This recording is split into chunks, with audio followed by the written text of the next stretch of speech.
toutes et à tous, ravis de vous retrouver pour le magazine de la rédaction. 1 heure ensemble pour revivre les moments qui ont marqué la semaine. On commence tout de suite avec un tour d'horizon des tensions sécuritaires, toujours aussi palpables. Qu'il s'agisse de Gaza, du front nord de l'Iran et même du Yémen, Israël se préparait à une confrontation simultanée sur tous les fronts. Un sujet signé Océane Nicole. Des attaques de missiles, de roquettes, de drones, des infiltrations de terroristes et le tout sur tous les fronts. C'est le scénario catastrophe auquel Israël se prépare. Benjamin Netanyahou a tenu en début de semaine un conseil de sécurité consacré à la préparation d'une confrontation simultanée sur plusieurs fronts. C'est le premier échange stratégique d'ampleur avec l'ensemble de la hiérarchie sécuritaire depuis son retour des États-Unis. Un état des lieux a été fait au Premier ministre israélien et à son ministre de la Défense Israël Katz, notamment sur les stocks de munitions et la reconstitution progressive des capacités du Hamas dans la bande de Gaza. Du côté du Yémen, les rebelles houthis continuent de chercher à défier Israël par divers moyens, du tir de missiles balistiques à des scénarios de déploiement de forces terrestres vers les frontières israéliennes. Face à ça, Tsahal a mené un exercice de grande ampleur incluant des scénarios d'incursion ennemie, des prises d'otages et des attaques contre des sites civils, y compris la zone touristique d'Eilat. L'Iran pourrait aussi décider d'attaquer Israël pour faire diversion de ses problèmes internes, alors que des manifestations sans précédent appellent à la fin du régime des mollahs. Nous ne permettrons pas à l'Iran de rétablir son industrie de missiles balistiques. Si nous sommes attaqués, les conséquences seront très graves. Notre position commune sur l'Iran reste inchangée. Zéro capacité d'enrichissement du nucléaire, retrait de chaque gramme d'uranium enrichi hors d'Iran et une surveillance stricte et continue des installations nucléaires. Quant au Liban, Tsahal continue de mener des frappes contre les infrastructures terroristes du Hezbollah, alors que l'organisation chiite libanaise refuse toujours de se désarmer.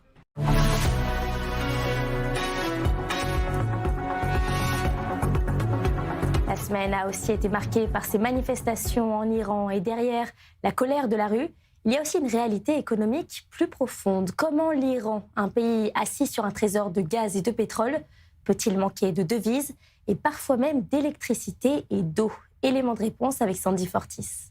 L'Iran fait partie du club très fermé des géants de l'énergie. 2e réserve mondiale de gaz, derrière la Russie. 4e réserve de pétrole, au coude à coude avec l'Irak et le Venezuela. Un potentiel colossal, concentré notamment dans le champ gazier de South Pars, partagé avec le Qatar.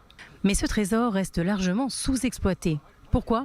D'abord à cause des sanctions internationales, durcies depuis 2018 après le retrait américain de l'accord sur le nucléaire.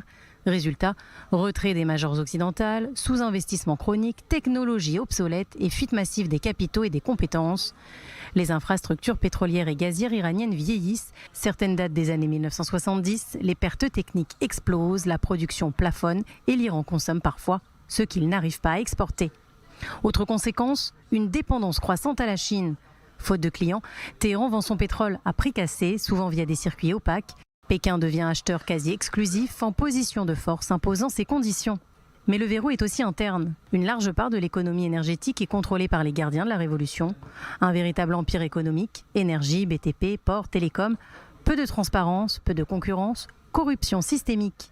Les revenus servent autant à financer l'appareil sécuritaire qu'à soutenir les alliés régionaux, bien plus qu'à moderniser le pays. Et cette mauvaise gestion énergétique se double d'une autre crise stratégique, l'eau. Barrages mal conçus, irrigation intensive, urbanisation rapide, réchauffement climatique. L'Iran pompe trop, mal et sans coordination. On obtient donc des nappes phréatiques épuisées, des fleuves asséchés et des provinces entières sous tension sociale. Conclusion, l'Iran est riche sous terre, mais pauvre en surface. Un paradoxe énergétique total où l'idéologie, les sanctions et la corruption ont transformé une bénédiction géologique en malédiction économique.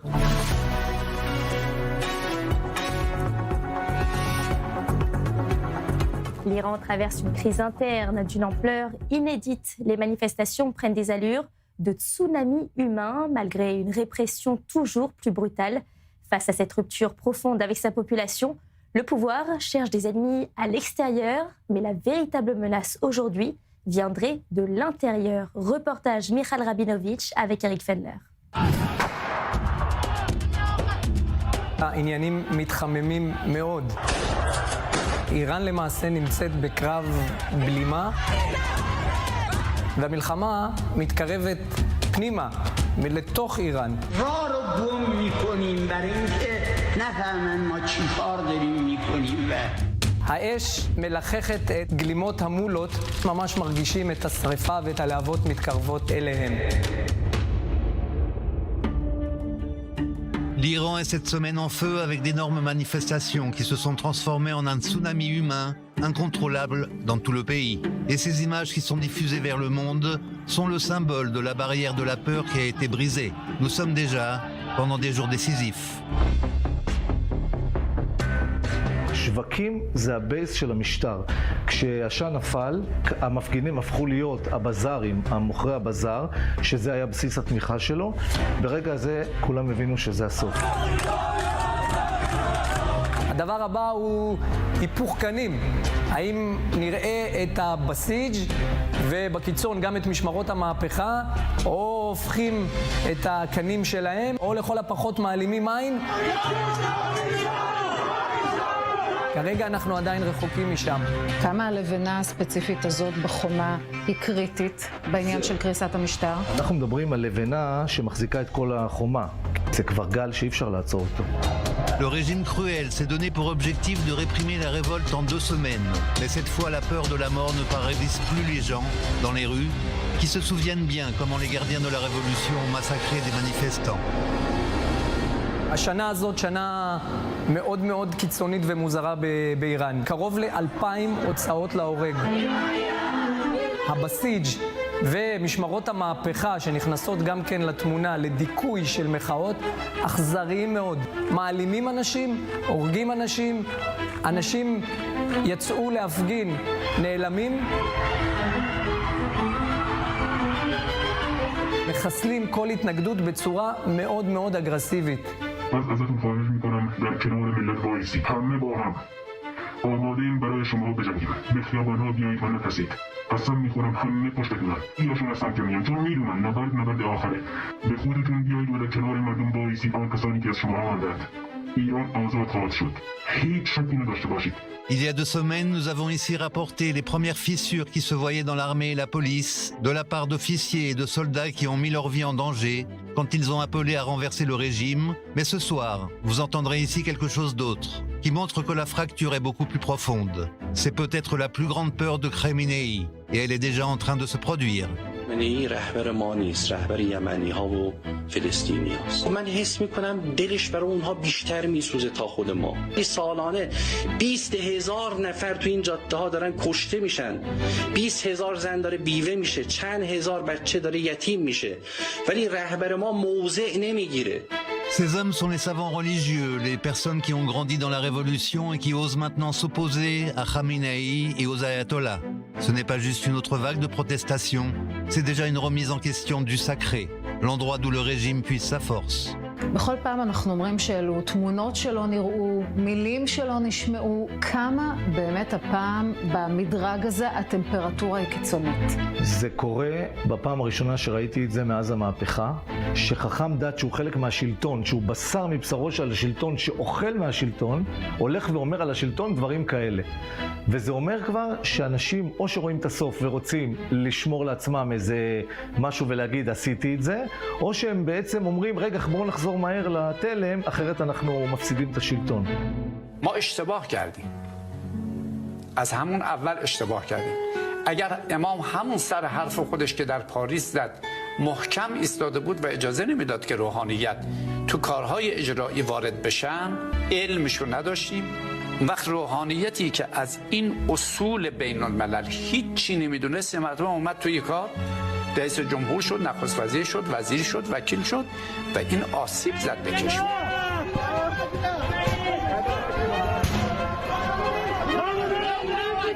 אנחנו באמת מתחילים לראות תנועה ומחאה מתוך המשטר הדתי כנגד המשטר הפוליטי שלמעשה מחד.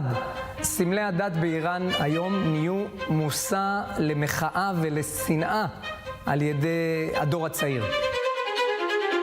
היה משחק הזה שמתועד ברשתות החברתיות של העפת טורבנים.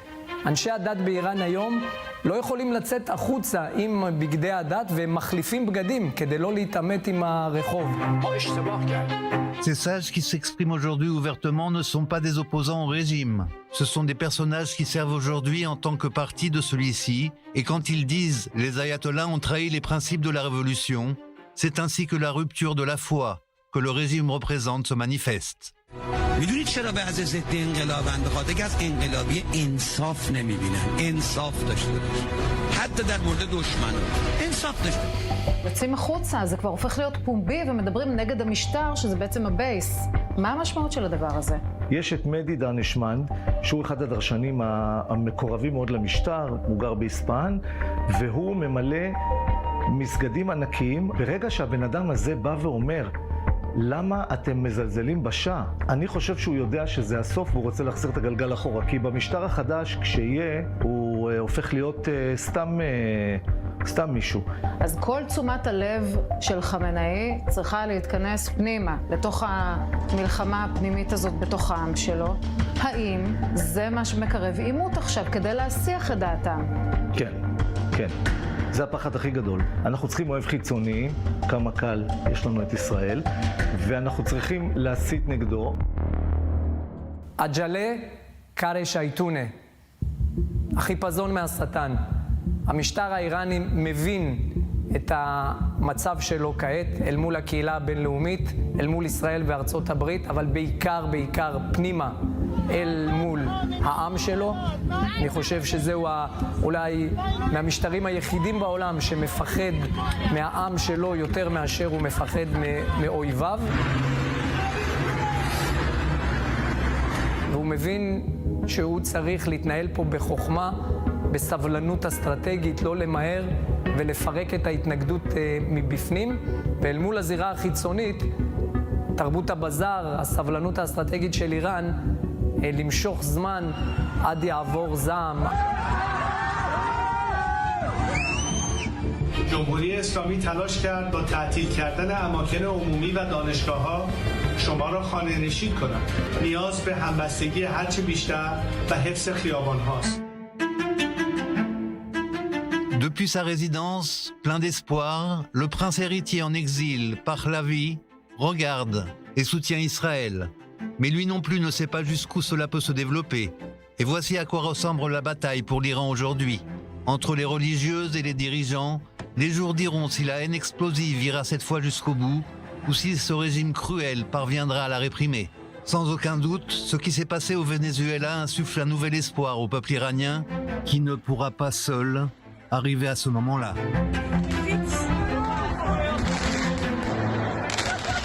Le fiets in brand.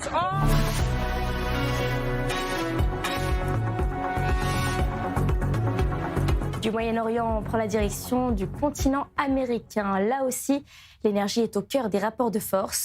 Avec plus de 300 milliards de barils, le Venezuela détient les plus importantes réserves de pétrole au monde. Une richesse colossale, source de tension avec Washington. Pourquoi le pétrole est devenu un élément central de l'opération américaine au Venezuela? Christopher Barolin nous en dit plus. Donald Trump l'assure lui-même, son pays est en conflit armé avec les cartels de drogue. Résultat, le chef d'État américain a ordonné à l'armée de se déployer en mer pour combattre les trafiquants. Une flotte de 8 navires de guerre a été déployée dans les Caraïbes, ainsi que des avions de chasse F-35 sur l'île américaine de Porto Rico. Washington vise des embarcations et des bateaux dans le Pacifique et dans les Caraïbes. Plus de 60 personnes présentées comme des membres d'organisations criminelles sud-américaines ont d'ores et déjà été éliminées. Sur ordre du président Trump, le département de la guerre a mené une frappe contre un autre navire de narcotrafiquants exploité par une organisation terroriste désignée dans les Caraïbes. Ces narcoterroristes font entrer de la drogue sur notre territoire pour empoisonner les Américains et ils n'y parviendront pas. Le département les traitera exactement comme il a traité Al-Qaïda. Nous continuerons à les traquer, à les cartographier et à les éliminer. Donald Trump assure que les navires visés étaient en route pour les États-Unis afin d'y acheminer de la drogue. Et selon le chef d'État américain, à la tête de ce trafic, Nicolás Maduro. Le président vénézuélien est accusé d'alimenter ce trafic. Il est même recherché par la justice américaine depuis 2020, après avoir été inculpé pour narcoterrorisme. Des accusations réfutées en bloc par Nicolás Maduro qui ne compte pas se laisser faire.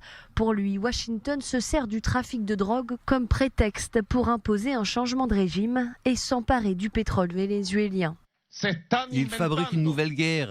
Ils ont promis qu'ils ne seraient plus jamais impliqués dans une guerre. Et ils inventent une guerre que nous allons empêcher et éviter.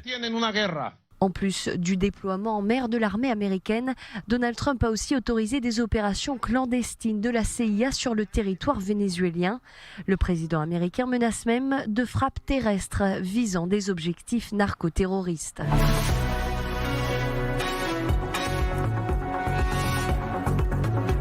Si Israël porte le surnom de Startup Nation, ce n'est pas pour rien, en particulier dans le domaine sécuritaire. Je vous propose de découvrir le Lahat Alpha, un missile nouvelle génération développé en Israël, un système pensé pour frapper plus loin avec une précision chirurgicale. Regardez. התעשייה האווירית עשתה זאת שוב. היא לקחה את הבעיות הכי גדולות של שדה הקרב המודרני, משקל הטילים ורעש עצום, ופתרה אותן עם צינור מתכת דק באורך 2 מטרים שנקרא להט אלפא. המערכת הזו היא רעידת אדמה, אבל מה היא עושה? איך הקסם הזה עובד? ומה הופך את הטיל הזה לסיוט עבור האיראנים? קודם כל, הלהט אלפא שובר את תקרת הזכוכית של הטווח. טילי האלפייר המפורסמים של האמריקנים מגיעים ל8 קילומטרים. הלהט אלפא מגיע ל20 קילומטרים ומעלה. תבינו את המשמעות. מסוק קרב ישראלי יכול לרחף באוויר מחוץ לטווח טילי הכתף של האויב ולצלוף במטרות בזו אחר זו כשהוא בטוח לגמרי. זה הופך כל מסוק קל למכונת השמדה אסטרטגית שזולה יותר וקטלנית יותר מאפאצ'י. בואו נדבר רגע על המשקל. בעולם הטילים 25 קילו זה משקל נוצה. טיל נ"ט כבד לטווחים כאלה שוקל בדרך כלל כפול. העובדה שהתעשייה האווירית קיבצה את זה אומרת גמישות מפלצתית. אתה לא צריך טנק, אפשר להרכיב כוורת טילים על טנדר, ראמר, בגי או על סירות גומי. ישראל יצרה כאן את הנשק האולטימטיבי. זול, קל ומשמיד מטרות כבדות. אבל הסוד האמיתי הוא לא הטווח או המשקל, אלא השקט. וזה הפרט שכולם מפספסים. טילים רגילים עושים רעש עצום. הלהט אלפא עובד אחרת. המנוע הרקטי עובד רק בהתחלה כדי לטפס לגובה, ואז כבה. מכאן והלאה זהו מוות בדאייה. הטיל נופל על המטרה מלמעלה בשקט מוחלט. אין עשן, אין רעש, האויב לא שומע את השריקה. הדבר היחיד שהוא שומע זה את הפיצוץ. מרכיב קריטי נוסף במערכת הוא הנחיית לייזר, ללא שימוש במצלמות מתקדמות. אבל רגע, הרי יש לנו את הגיל ואת הספייק של רפאל, טילים מעולים עם מצלמות מתקדמות שנועדו במיוחד לראות את המטרות. למה שהתעשייה האווירית תחזור לראיית לייזר? התשובה מתחלקת לשניים, שיבושים וכסף. בשנתיים האחרונות למדנו שהאויב יודע לחסום GPS ולשבש מצלמות אלחוטיות. הפתרון של הלהט אלפא הוא טיפש בקטע טוב. לייזר זו פיזיקה טהורה, אי אפשר לפרוץ לקרן אור. הלהט הוא טורף עיוור שמחפש רק כתם אור מוצפן, מה שהופך אותו לטיל היחיד שחסין לחלוטין למתקפת סייבר. וזה גם עניין כלכלי, ראש ביות לייזר זול משמעותית ממצלמה טרמית, מה שמאפשר לצה"ל לקנות הרבה טילים באותו תקציב. והטיל הזה יודע לעשות טריקים שטילים בליסטיים לא יודעים, לתקוף בזווית. במלחמה אורבנית המפעיל מסמן את הרצפה בתוך דירה דרך החלון, והטיל צולל מלמעלה בזווית חדה ישר לתוך החדר. עם ראש קרב רסס הוא הופך למתאר חדרים ארוך טווח שחוסך את הצורך לשלוח חיילים פנימה. וזה גם קל לתפעול. בעוד שטילים מתקדמים דורשים חודשי אימון, בלהט אלפא המפעיל הוא רק השליח. הוא יורה לכיוון הכללי והטיל עושה את השאר. זה אומר שבזמן מלחמה אפשר להכשיר מאות לוחמי מילואים תוך ימים ספורים. אז איך זה עומד מול השכונה? האיראנים בנו את האלמאס, חיקוי גנוב ויקר של הספייק שמתעבר מול שיבוש אלקטרוני. הטורקים בנו את האל-אומטס, אבל נתקעו עם טיל בעודף משקל של 37 קילו. הלהט אלפא מנצח בנוקאוט. הוא חסין לשיבושים, שוקד שליש פחות ומוכיח שישראל מובילה במזעור טכנולוגי. בעולם שבו האויב מתחבא ומפעיל לוחמה אלקטרונית, ישראל יצרה את הצלף האולטימטיבי. עין שרואה הכל ומכה שמגיעה מהשמיים בדממה מוחלטת.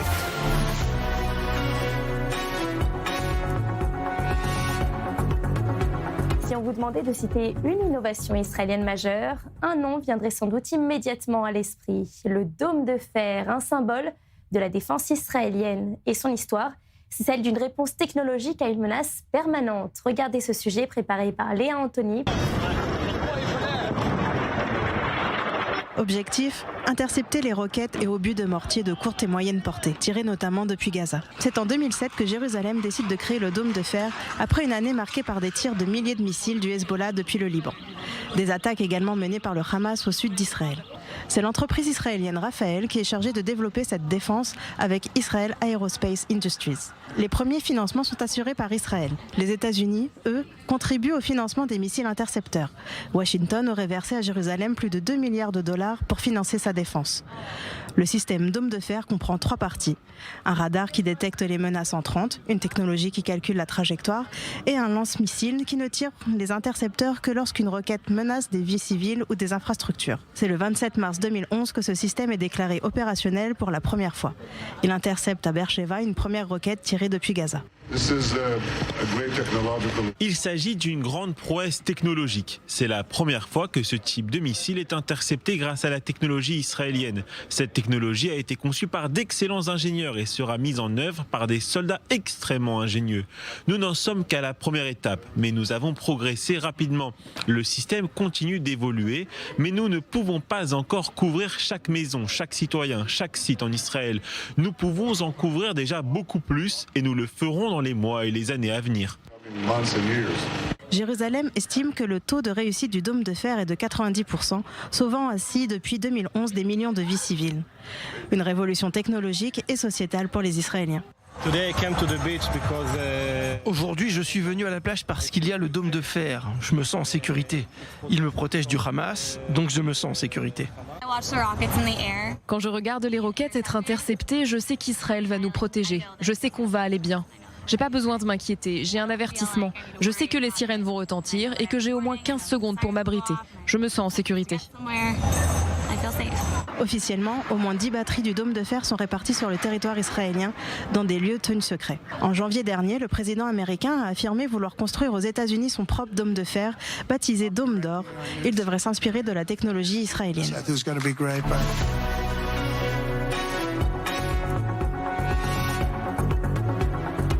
On vous emmène maintenant à 20 000 lieues sous les mers, là où l'on ne voit rien, où l'on n'entend rien, mais où la guerre de demain est déjà en train de se jouer. Israël vient de développer Blue Whale, un véhicule sous-marin autonome qui redéfinit les règles de la sécurité maritime. Eric Fendler. במשך 100 שנה החולשה הכי גדולה של צוללות הייתה האנשים שבתוכן. הלב הפועם, הריאות שדורשות חמצן, הפחד האנושי. אבל ב-2025 ישראל שינתה את המשוואה. היא יצרה ללוחמים בלב הים את השותף האולטימטיבי. רובוט שאין לו דופק, שסופג את הסיכון במקום האדם ומאפשר לו לשלוט בים בדממה מוחלטת. התעשייה האווירית החליטה להוציא את הגורם האנושי מהמשוואה. תכירו את הבלו וייל, הלוויתן הכחול.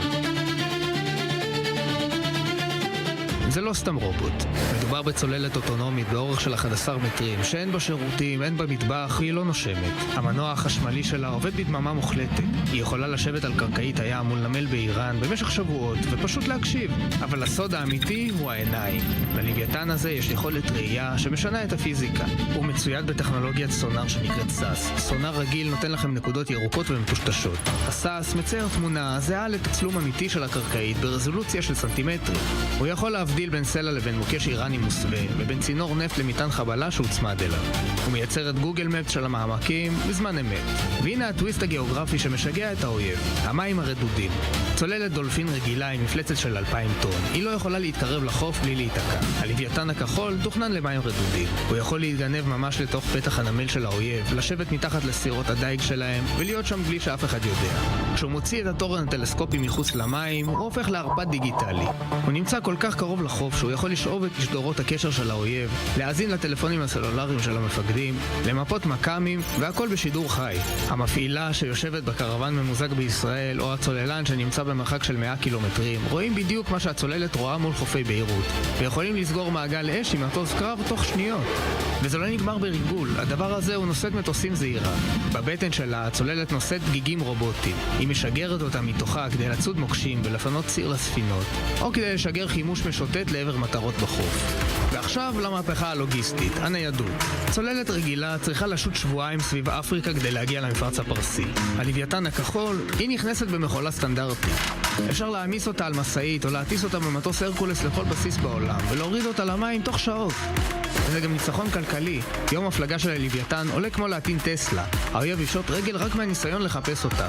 אבל אל תחשבו לרגע שאנחנו לבד בבריכה. האיראנים לא ישנים.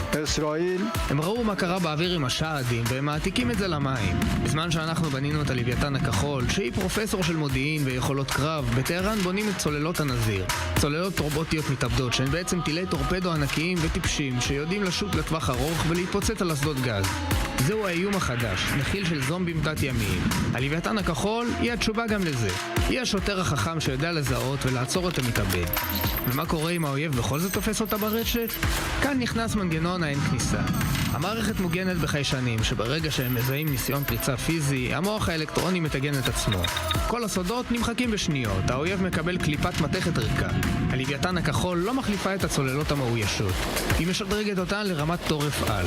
תחשבו עליה כמו על כלב ציד נאמן שרץ לפני הצייד.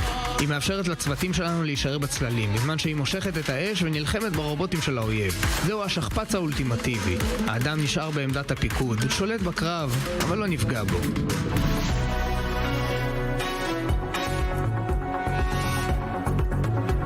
On marque une courte page de pause et on se retrouve dans quelques minutes pour la seconde partie de votre émission. Restez avec nous.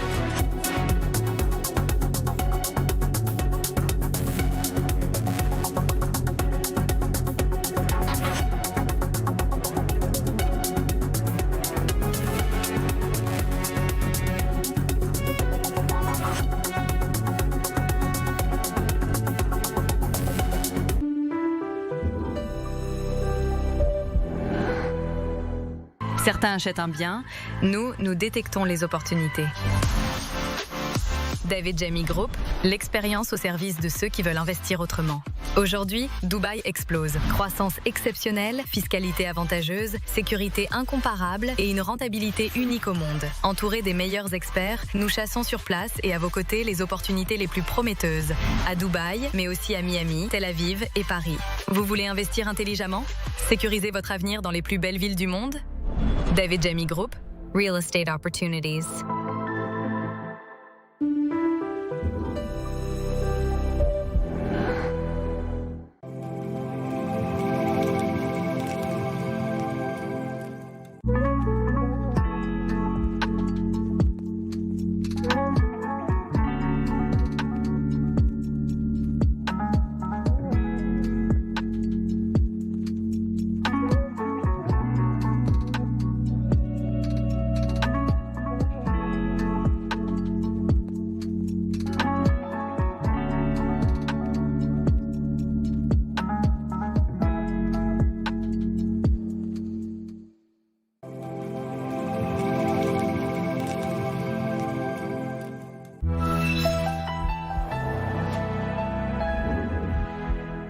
Chaque semaine, retrouvez le meilleur des 4 chaînes réunies dans une seule émission. Le point d'abord en image. More details in this report. Un regard original au croisement des langues et des cultures. Le magazine de la rédaction, c'est le meilleur d'i24 News, sélectionné pour vous. Tous les jeudis sur i24 News. Innovation est de retour sur i24 News. Chaque semaine, nous vous emmènerons à la découverte de celles et ceux qui font demain, ici, au cœur de la Startup Nation.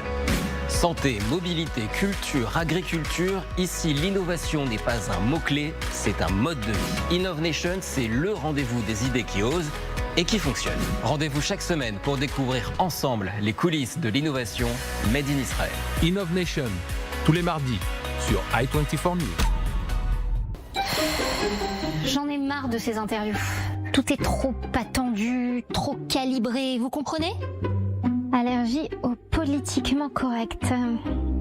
Stade avancé. Et si on osait tout dire? On essaye? Confidence, c'est un moment hors du temps. Des figures inspirantes, publiques ou plus discrètes, nous racontent leurs rêves, leurs blessures, leurs vérités. Confidence avec Nathalie Nagar.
deuxième partie de votre émission. Merci d'être resté avec nous. Depuis le début de la guerre, beaucoup de parents en Israël se sont posé la question suivante. Comment honorer la mémoire de leur enfant tombé au combat ? David et Aviva Weidenbaum ont inauguré une salle de sport spécialisée dans un centre de réhabilitation médicale. Leur fils Dan aimait le sport et aidait les autres. Il allait commencer des études de kinésithérapie. Un reportage de Mathieu Winding.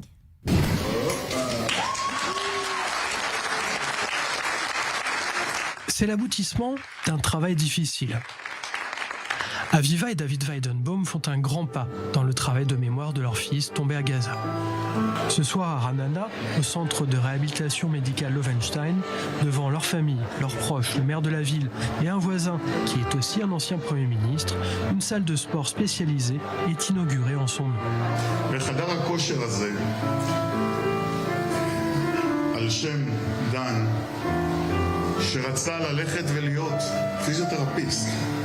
שכבר, זה היה מסע חייו, זה הרוח שלו. הרוח שלו עכשיו תמשיך פה אצלנו, במקום שבו אנחנו מחיים, מחזקים ומביאים כל אחד ואחד למצב הטוב ביותר שהוא יכול לעשות לאחר פגיעה, לאחר פציעה. אני מברך את המשפחה ואני מברך את כל התורמים על התרומה הנהדרת הזאת, והמון המון אנשים יזכו ליהנות ולהתחזק גם בגוף וגם ברוח בזכותכם. Depuis le début de la guerre, le centre de réhabilitation médicale Lovenstein accompagne les soldats et les civils blessés venus de tout le pays. La salle de sport, rénovée en l'honneur de Dan Weidenbaum, accueille désormais des patients qui peuvent avancer dans leur parcours de rééducation. Cette pièce, quand on l'a visitée la première fois, il y a un peu plus d'1 an et demi, elle était une pièce très ancienne. Ça faisait, je crois, 30 ans qu'elle avait pas été mise à niveau. Et donc, on a parlé un petit peu, Aviva et moi, et Aviva a dit c'est ici qu'on doit faire quelque chose pour Dan. Et j'ai senti que c'était l'endroit où on pouvait transmettre qui était Dan, avec sa force, avec son amour des gens, avec cet œil qui était toujours bienveillant pour chacun, quelle que soit son origine ou c'était Dan. Donc voilà, c'était clair, c'était un très gros projet, mais voilà, j'ai compris ce dont on m'avait parlé pendant un mois. Suite à la Shiva, de nombreuses personnes avaient demandé aux parents endeuillés comment l'esprit de Dan serait perpétué. Le 12 janvier 2024, Dan est tombé au combat à Gaza en défendant son pays. Il était sergent-chef dans l'unité d'élite Egos. Dan allait commencer des études de kinésithérapie et le 7 octobre est arrivé. Il avait vraiment des personnes qui l'aidaient, des adolescents qui étaient en surpoids, et il leur donnait vraiment beaucoup de courage. Pendant la Shiva, quand on était à la maison après son enterrement, beaucoup de personnes sont venues sans qu'on les connaisse, mais ils connaissaient Dan de la salle de sport et ils venaient nous raconter comme il leur avait fait du bien. Dan aimait la vie, voyager, le sport et aider les autres. Pour lui rendre hommage ce soir, un vétéran se met au piano.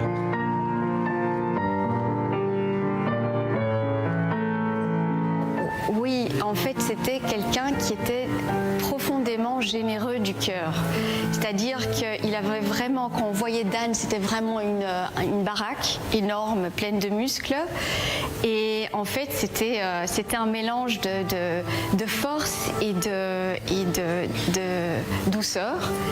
Et il aurait pu faire entraîner des personnes très des stars, mais pour lui l'important c'était de donner de la confiance en soi à chaque personne. Donc mon mari David disait des gens en surpoids, plus âgés. Pour lui c'était vraiment cette rencontre de la personne. Et ici, vraiment dans cet hôpital, il y a de tout, il y a toutes sortes de monde. C'est là où on ressent Dan parce qu'il était intéressé par la personne. Ce que Dan aurait dit à chaque personne qui est assise sur un appareil en train de faire du sport et qui à la 30e fois commence à avoir du mal, il lui dit laisse pas tomber, n'abandonne pas, continue, tu vas y arriver, toujours avec un large sourire et beaucoup d'énergie à transmettre. Dans la la salle de sport spécialisée, 3 photos que Dan a prises lors d'un voyage en Amérique du Sud sont accrochées, ainsi qu'une plaque commémorative qui nous rappelle qu'il ne faut pas oublier de sourire, être ouvert aux autres et d'oser réaliser ses rêves. Quand on amène un enfant au monde, c'est pour l'accompagner au mariage avec ses enfants. Là, c'est très très émouvant. Voilà, c'est émouvant et on est content de l'avoir fait, d'être là quand même, parce que c'est juste et il est là, il est là, il est content.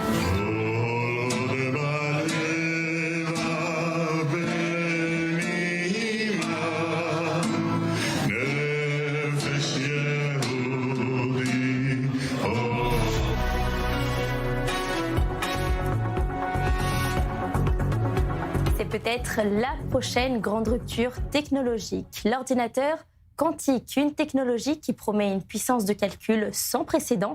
Mais cette révolution ne pose pas seulement des défis scientifiques. Elle pourrait, demain, remettre en cause la sécurité numérique mondiale. Un reportage d'Eric Fandler pour l'émission Regard Croisé. אז כל הצפנה היום על פני כדור הארץ היא הצפנה חסרת משמעות? אני מאמין שכן. המילה סוד לא קיימת יותר. הכל נמצא תחת איום, ואיום מוחשי, ברור ומיידי. ההשלכות הן חסרות תקדים בגודל שלהם. זה ערעור מוחלט של כל הביטחון העצמי שיש לנו במידע שאותו אנחנו מייצרים. אנחנו לקראת צונאמי דיגיטלי שיכול פשוט להפוך את העולם. אנחנו נמצאים בתוך אירוע אולי הגדול ביותר שאי פעם האנושות ראתה מבחינה של הקיום שלנו בעולם הדיגיטלי. Imaginez que vous vous réveillez un matin dans le scénario suivant. Pas d'électricité, pas d'eau au robinet, pas de communication, pas de dôme de fer, pas de flèches, tout est désactivé. Et l'Iran commence une attaque. Et au fait, votre compte bancaire a été piraté et tout y a été volé. Il s'avère que ce n'est pas un scénario imaginaire. Des responsables de la sécurité nationale dans le passé et des experts internationaux révéleront dans les minutes qui suivent le plus grand danger, selon eux, pour l'humanité en général et pour Israël en particulier, l'ordinateur Quant. Mais c'est précisément cette puissance positive qui transforme l'ordinateur quantique en la plus grande menace pour la sécurité nationale et l'économie. כדי להבהיר את הדבר הזה שנקרא תורת הקוונטים לבן אדם מהשורה רגיל, ייקח כל כך הרבה זמן שרוב הסיכויים שיגיד לך אני לא מבין כלום וימשיך הלאה. היום כשאתה שואל אנשים קוונטי, אומר את המילה קוונטי, אנשים מסתכלים בעיניים מזוגגות, לא כל כך מבינים על מה אתה מדבר. בקרוב מאוד, אני חושש שכולם יבינו ולא כל כך בקטע טוב. במקום לפרוץ סיסמה תו אחרי תו אחרי תו, 001, 002, 003, הוא עושה את כל הקומבינציות ברגע אחד. טריליונים של קומבינציות. הכל קורס ברגע אחד בדיוק לתשובה הנכונה. כפי שהוא יודע לבוא ולפרוץ למעשה כל צופן, הוא יודע למעשה לשנות כל חוזה, לשנות כל פיסת דאטה, לשנות כל ידיעה שמשודרת ולהפוך אותה למעשה לידיעה שקרית. המשמעות של המחשוב בקוונטום הוא המשמעות של הפצצה על הירושימה ונגסקי.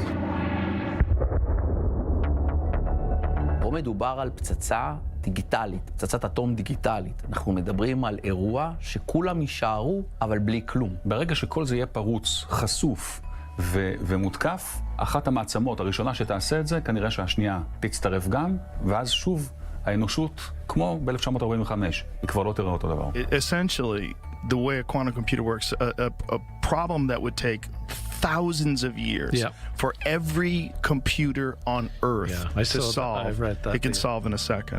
Le quantique referme les secrets de l'espace et du temps.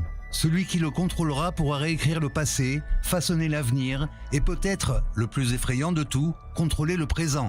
Et combiné aux capacités de l'intelligence artificielle, vous ne pourrez plus faire confiance à rien de ce que vous verrez. C'est Matrix en version totale. הנקודה הכי דרמטית שיש בעולם היום היא אמינות. העובדות שאנחנו רואים אצלך בטלוויזיה, היום היכולת לשבש את זה היא עצומה. איך מוודאים שמה שנשלח, המקור, שווה בדיוק למה שהתקבל? תחשבו לרגע אחד שמחר בבוקר מועמד לראש ממשלה, 24 שעות לפני הבחירות, יוצא סרטון שלו שהוא אומר דברים שמסוגלים להרוס אותו. הדבר הזה היום הוא מעשי, והוא הופך להיות יותר ויותר מתוחכם מיום ליום. קח לדוגמה את הנושא של שטרות מטען, בספנות, בשילוחים בינלאומיים. זה בעצם התעודת משלוח של ספינה. מאיפה, מה יש באונייה ולאן זה מגיע. עכשיו תאר לעצמך שהספינה עוצרת במקום חשאי, לא יודע, אצל החות'ים, מעמיסה מטען רדיואקטיבי, חומר בקיע או אפילו מטען ממש שיכול להתפוצץ, בשקט בלי לדווח ומפליגה הלאה. רק מה? מישהו מזייף את שטר המטען, שהיום הוא יחסית קל לזיוף, ולכן כשהספינה מגיעה למערב, אף אחד לא יחשוד, אף אחד לא יבדוק אם יש שם עכשיו מטען גרעיני, רדיואקטיבי או כל דבר אחר שיכול לסכן המונים. אני לא בטוח שאני לא אגלה שהבית שלי הוא כבר לא שלי, כי מישהו שינה את החתימות בטאבו ולקח לי את הנכס. בוא ניקח אירוע כמו דובר צה"ל. דובר צה"ל מודיע הודעה, כרגע תיכנסו למקלטים. ומחשב קוונטי בידיים של האויב, מוציא הודעה, אפשר לצאת מהמקלטים. למי אתה מאמין? זה העוצמה של מחשב קוונטי. 70,000 טילים איראנים נמצאים בדרכם לישראל, נא להיכנס למקלטים ולא לצאת עד הודעה חדשה. Si nous avions un ordinateur quantique, nous pourrions encoder la vidéo comme si elle avait été envoyée directement depuis les ordinateurs du bâtiment du porte-parole de Tsahal à Tel Aviv. Ainsi, même le spécialiste cyber le plus sophistiqué serait désemparé et le chaos serait total. À ce stade, rejoint notre conversation le professeur Chuck Brooks, expert mondial en cybersécurité de l'université de Georgetown à Washington.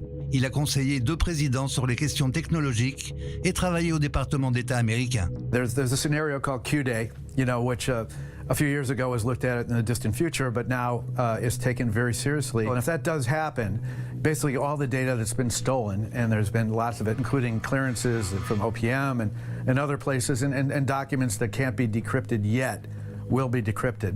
So whoever gets that, that's what's called quantum supremacy.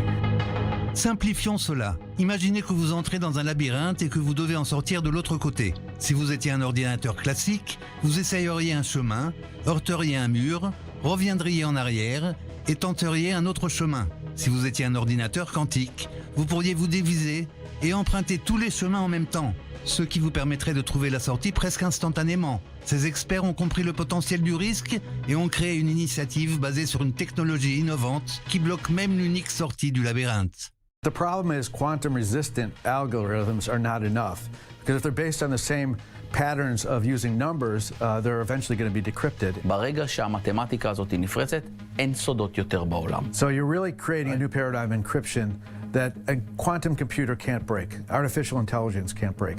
So it's really a new way of doing encryption. ישראל היא מעצמת סייבר.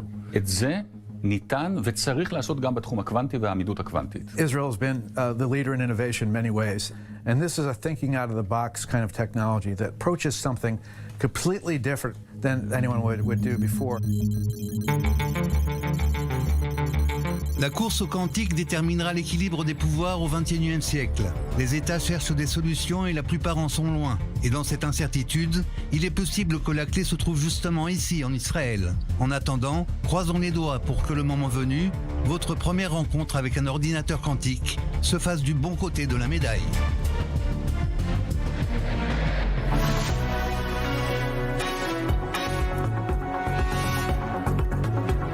Un peu de hauteur à présent pour parler des menaces aériennes, pas n'importe lesquelles, celles des drones, avec un système conçu pour détecter et neutraliser cette menace. Regardez.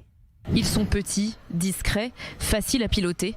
Les drones sont devenus en quelques années un nouveau défi sécuritaire majeur. Espionnage, survols illégaux, transport de charges dangereuses, la menace n'est plus théorique mais réelle. Face à cette évolution rapide, les autorités cherchent désormais des solutions capables non seulement de détecter, mais aussi de neutraliser ces appareils. C'est dans ce contexte qu'Orad, une société israélienne, a développé DROM, un système conçu pour protéger des périmètres et infrastructures sensibles contre cette nouvelle menace. Le système repose sur un circuit technologique complet. D'abord, un radar 3D capable de détecter des drones par tous les temps. Il est complété par des capteurs radiofréquences qui identifient les signaux de commande et de transmission. Une fois la menace confirmée, un système électro-optique prend le relais. Il permet de suivre visuellement le drone, y compris dans des conditions de faible visibilité. Dernière étape, la neutralisation.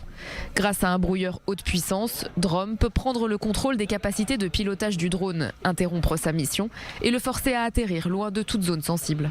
Le système permet de détecter des drones à plus de 3,5 km et de les neutraliser jusqu'à 2 km. Le tout sans interférer avec les fréquences environnantes. Drom a été conçu pour des environnements variés, aéroports, stades, établissements pénitentiaires, sites industriels ou gouvernementaux. Il peut fonctionner de manière autonome, à distance et dans des environnements urbains denses.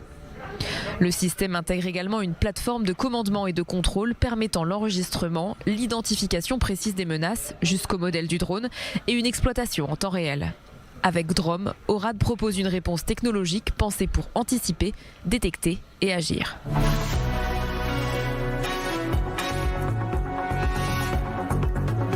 Autre innovation majeure, cette fois dans nos usages quotidiens. Netflix, la plateforme de streaming, est née en 1997 avec 2 Américains qui cherchaient à simplifier la location des films.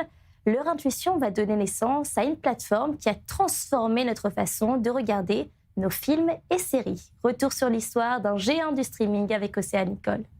Commence dans les embouteillages de Californie.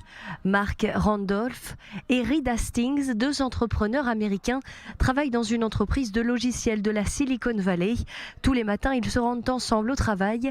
L'occasion pour eux de discuter, de trouver une idée. Créer un marché de la location pour louer des DVD, mais le tout sans bouger de leur canapé. Le 29 août 1997, les 2 Américains créent Netflix, une association du mot net pour Internet et Flix qui signifie film en argot. Netflix devient alors le premier site Internet de location et d'achat de DVD. L'entreprise américaine introduit un modèle d'abonnement mensuel qui rompt ainsi avec la logique du paiement à la location encore dominante dans l'industrie. Fini donc les dates limites de retour et les pénalités. Netflix séduit de plus en plus et compte à la fin des années 2000 près de 300 000 membres. L'entreprise est introduite en bourse en 2002. L'action est introduite à $15, ce qui permet à Netflix de lever un peu plus de 80 millions de dollars. 23 ans plus tard, l'entreprise américaine dispose d'une capitalisation boursière de plus de 400 milliards de dollars. En 2007, soit 10 ans après sa création, Netflix sacrifie son business de location de DVD pour devenir le service de vidéo en streaming sur abonnement, permettant à ses abonnés de regarder instantanément films et séries directement sur leur ordinateur. Le 1er février 2013, la plateforme dévoile House of Cards, sa toute première série originale. Avec 9 nominations aux Emmy Awards, la série fait basculer Netflix de simple distributeur à un véritable studio de réalisation. Le 6 janvier 2016, Netflix lance son service de streaming dans 130 pays simultanément. 4 ans plus tard, le Covid-19 et son confinement arrivent. Netflix dépasse le cap des 200 millions d'abonnés en 2020. Le géant américain compterait désormais plus de 277 millions d'abonnés dans le monde. Prochaine étape, racheter le studio de cinéma et de télévision Warner Bros. Discovery. Netflix poursuit les négociations pour cette acquisition de 82,7 milliards de dollars.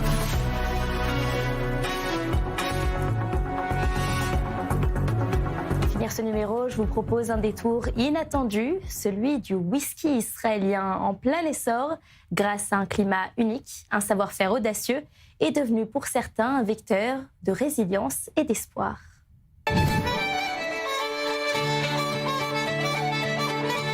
מזקקת רוח, אנחנו יושבים בפרדס חנה. אנחנו נמצאים בנוחם. מזקקת פאפה יושבת באבן ספיר בהרי ירושלים. Sans y avoir prêté vraiment attention, une nouvelle vague de distilleries de whisky bleu et blanc envahit Israël.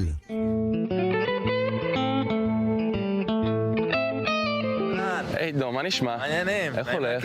תענוג לראות אותך, אחי. אז פה זה האימפריה.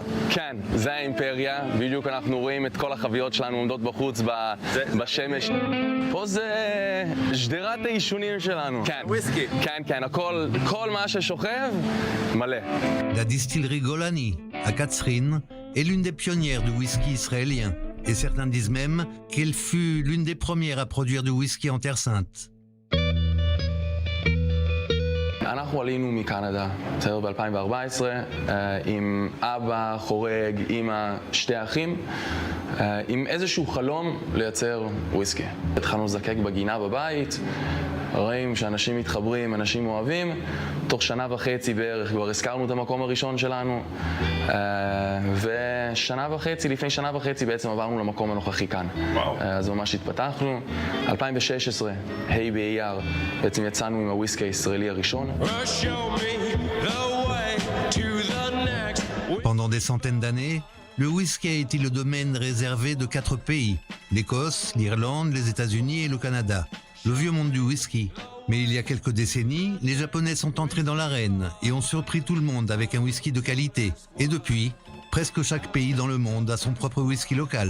הבנו שבארץ לא רק טוב לעשות וויסקי, אבל מדהים לעשות פה וויסקי. מה ייחודי אז בוויסקי הישראלי?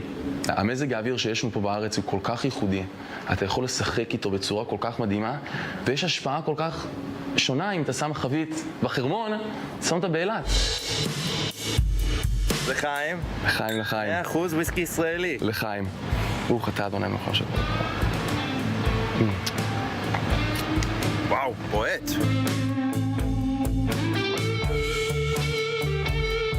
מה זה? בעצם אנחנו במחסן החביות. כן. לב ליבו של התהליך, לפחות 3 שנים הוויסקי יושב כאן בחביות עץ. Si Israël avait une histoire de Cendrillon, ce serait l'histoire de Milk and Honey de Jaffa.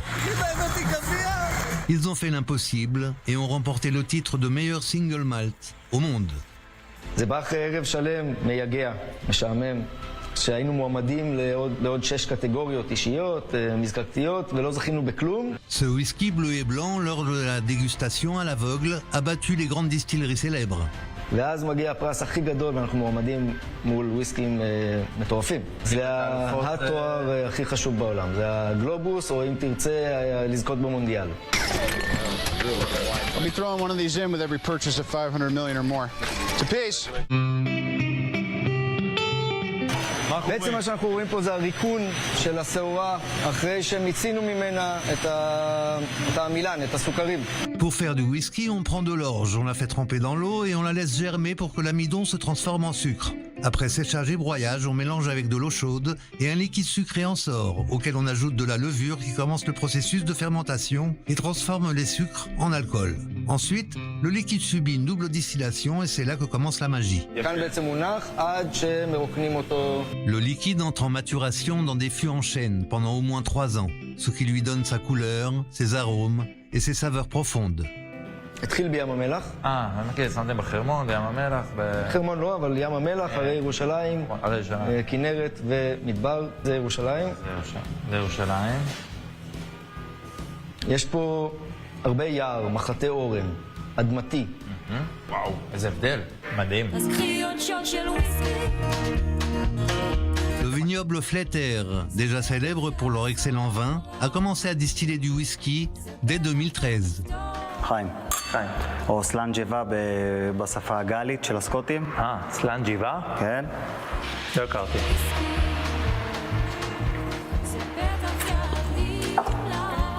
אנחנו שותים בעצם... טוב. תודה רבה. גם לזקק אלכוהול בא מכמה דברים. אחד, אנחנו מאוד אוהבים לשתות המון סוגים שונים, סגנונות שונים.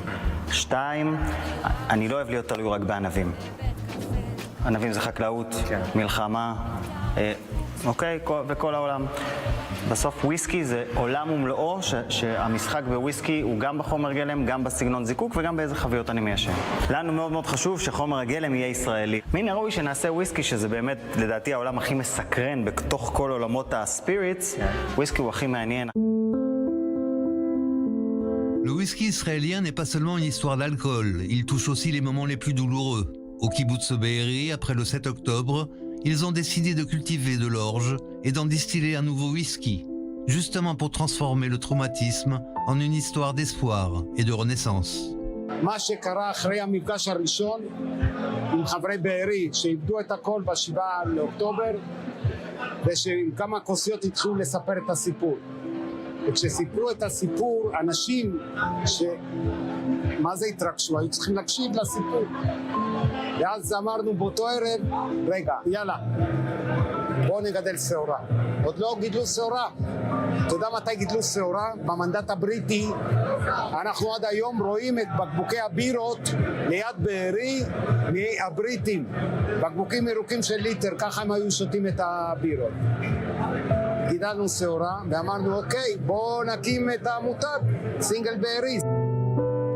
Le whisky est bien plus que de l'alcool. Il raconte une histoire. C'est une histoire d'identité, de souvenirs et de saveurs. אנחנו רוצים שזה יהיה מסר.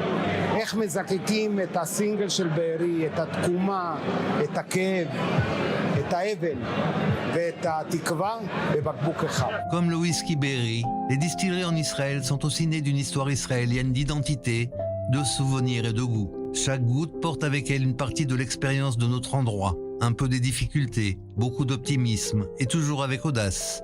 Car au final, c'est notre façon de raconter l'histoire de la vie, ici, en une seule gorgée.